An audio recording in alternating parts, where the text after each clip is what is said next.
ఎప్పుడైనా దివ్య విమానాలు దివ్య రథాలు వచ్చినప్పుడు 3 సార్లు ప్రదక్షిణ చెయ్యాలి. మీకు చాలాసార్లు చెప్పాను కదా, యమస్మృతిలో ఒక మాట ఉందని. ఏమిటది? కొత్తగా వాహనం కొనుక్కున్నప్పుడు, అది కారైనా ఇంకోటైనా, పూజించి 3 సార్లు ప్రదక్షిణ చేశాక అప్పుడు ఎక్కాలి మొదటిసారి. ఐసర మధ్యాన్ని ఎక్కకూడదు.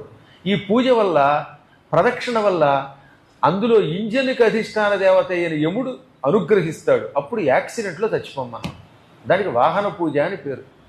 యమస్మృతిలో చెప్పాడు, వాహనమునకు ప్రదక్షిణ చేయకుండా పూజించకుండా ఎక్కితే అందులో మృత్యుదేవతను నేను నిలబెడతాను అని. దాని ప్రభావం వల్ల ప్రాణం పోవచ్చు, లేదా ప్రమాదం రావచ్చు. ఆ ప్రమాదం వల్ల కాలో చెయ్యో ముక్కో పోవచ్చు, బుర్ర కూడా పోవచ్చు. అందుకని ఎప్పుడు వాహనం రాగానే ఏం చేయాలి? ప్రదక్షిణ చేసి ఎక్కవలెను. అందున దివ్య విమానం అది, ఇంద్రుడి రథం అది. అందుకని ముమ్మారు ప్రదక్షిణ చేశాడు. ఇంద్రుణ్ణి తలుచుకున్నాడు, త్రిమూర్తుల్ని తలుచుకున్నాడు. టక్కన భార్యామణులతో పాటు అందులో కుడికాలు పెట్టి ఎక్కాడు. ఎప్పుడు మహాత్ములు ముందు కుడికాలు లోపల పెడ. ఇది సవ్యం. ఎడం భుజం మీద యజ్ఞోపేత ఉంటుంది కాబట్టి దీన్ని సవ్యం అంటారు. కుడి భుజం మీద వేసుకుంటే ఏమంటుందని? అపసవ్యం. అదనమాట, అది ప్రాచీన వీతండి. కాబట్టి సవ్యము అనే శబ్దమునకు ఎడమ, అపసవ్యము అంటే కుడి.